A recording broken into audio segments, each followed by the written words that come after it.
ગુજરાતના એક નાના શહેર અંબાપુરમાં વસતા મધુસૂદનભાઈ અને કાંતાબેન એક સંયમિત અને સંસ્કારી દંપતી આખી જિંદગી મહેનત અને પ્રમાણિકતાથી પસાર કરી હતી. તેઓના બે દીકરા, મોટો પ્રવીણ અને નાનો મિતેશ. મધુસૂદનભાઈ સરકારી કચેરીમાં ક્લાર્ક હતા અને કાંતાબેન ઘરની સંભાળ રાખતી ગૃહિણી. બંનેએ સંતાનોના ભવિષ્ય માટે પોતાનું બધું અર્પણ કર્યું હતું. આર્થિક રીતે બહુ મોટા ન હતા, પરંતુ દીકરાઓના શિક્ષણ અને ઘરની સુખાકારી માટે ક્યારેય પાછળ પડ્યા ન હતા. સમય પસાર થતો ગયો. પ્રવીણ એન્જિનિયરિંગ પૂરું કરીને શહેરમાં મોટી કંપનીમાં જોબ કરતો થયો, જ્યારે મિતેશ ડોક્ટરીના અભ્યાસ માટે અમદાવાદ ગયો. બંને ભાઈઓએ જીવનમાં પ્રગતિ કરી, સારા ઘર મેળવ્યા અને બંનેએ લગ્ન કર્યા. મધુસૂદનભાઈ નિવૃત્ત થયા ત્યારે બંને દીકરાઓએ કહ્યું હતું, હવે તમે કોઈ ચિંતા ન કરશો. અમે બંને તમારું જેવું તમને પ્રેમથી ઉછેર્યા છે તેવું જ જીવનભર તમારી સેવા કરીશું. આ વાક્ય સાંભળીને વૃદ્ધ દંપતીના મનમાં આનંદના અશ્રુ આવી ગયા. પરંતુ ગીતામાં લખ્યું છે ને, સમય કરતાં મોટો કોઈ નથી. કેટલાક વર્ષો પછી પરિસ્થિતિ બદલાઈ. પ્રવીણની પત્ની નીતા ખૂબ જ અભિમાની અને ખર્ચાળ સ્વભાવની. તેને સાસુ સસરા સાથે રહેશે તે પસંદ નહોતું. એકવાર છુપાછુપે પોતાના પતિના કાન ભરતી, તમારા માતા પિતા હવે વૃદ્ધ થઈ ગયા છે, એમની જવાબદારીમાં આખી જિંદગી બગાડશો નહીં. તમારે બાળકોના ભવિષ્ય વિશે વિચારવું જોઈએ. પ્રવીણ ધીમે ધીમે માતા પિતાથી દૂર થતો ગયો. મિતેશ બીજી બાજુ પોતાના નવા હોસ્પિટલમાં એટલો વ્યસ્ત રહેતો કે મા બાપનો સંપર્ક પણ ઓછો થઈ ગયો. કાંતાબેનનું હૃદય વારંવાર દુઃખથી ભરાઈ જતું, પણ તેઓ કંઈ કહેતા ન હતા. માતા પિતા તો હૃદયથી સદા સંતાનોની ખુશી જ જોઈ શકે. એક દિવસ પ્રવીણ પોતાના માતા પિતાને ઘરે બોલાવીને બોલ્યો, હવે તમને અમારી સાથે રહેવું હોય તો એક રૂમમાં જ રહેવું પડશે અને તમે તમારી પેન્શનમાંથી મહિનાની ખાતર અને દવા કાઢ્યા કરજો. અમને વધુ બોજ ન બને. આ સાંભળી મધુસૂદનભાઈનું મન દ્રવાઈ ગયું. જેઓએ સંતાનોને ખવડાવવા પોતે ભૂખ્યા રહ્યા, આજે તેઓ પોતાની જ સંતાનો માટે ભાર બની ગયા. કાંતાબેન આંખોના આંસુ છુપાવવા વાળી પડી. તે રાત્રે બંને પતિ પત્ની એકબીજાના ખંભા પર રડી પડ્યા. સમય જતાં અપમાન વધતું ગયું. પ્રવીણ અને નીતાના બાળકો પણ દાદા દાદી સાથે દૂર રહેવા લાગ્યા. એક દિવસ પ્રવીણે બહારનું કાઢીને કહ્યું, પપ્પા મમ્મી, હવે તમને મિતેશ પાસે રહેવા જવું પડશે, અહીં જગ્યા નથી. બંને નિઃશબ્દ. આખરે માથું ઝુકાવીને કહ્યું, બરાબર બેટા, જેમ તમારે યોગ્ય લાગે.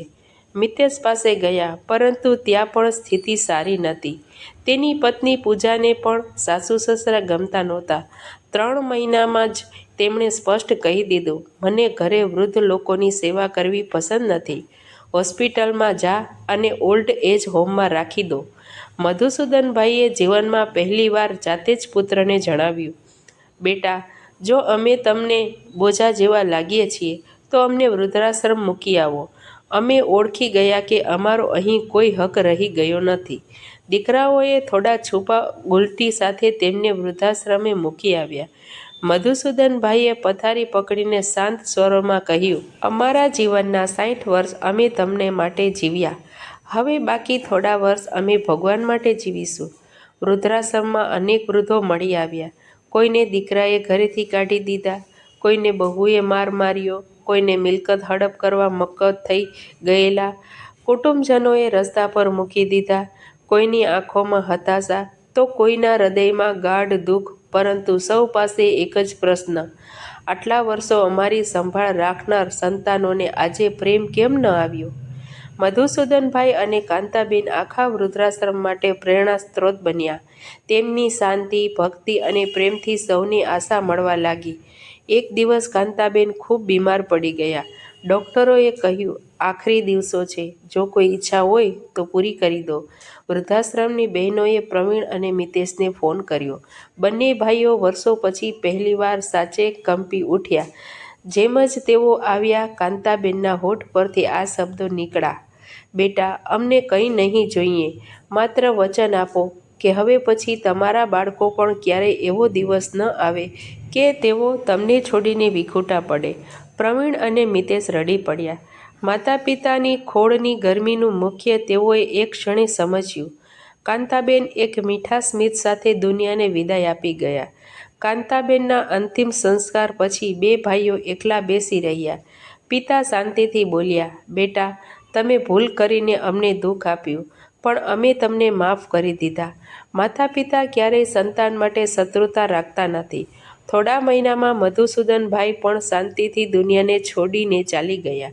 બંને દીકરાઓ દરેક દિવસ રડી રડીને સમજતા ગયા, પૈસા, મકાન અને ઘરડા બધું મળી શકે, પરંતુ માતા પિતા મળતા નથી. ત્યારે એને પહેલીવાર સમજાયું કે વૃદ્ધો પર થતો અત્યાચાર દુનિયાનું સૌથી મોટું પાપ છે. આ પરથી એ શીખવા મળે છે કે જેઓએ અમને ચાલતા શીખવાવ્યા, આજે તેઓને ચલાવવા મદદ કરવી એ અમારી ફરજ છે. વડીલો ભાર નથી, એ તો પરિવારનું આશીર્વાદ છે.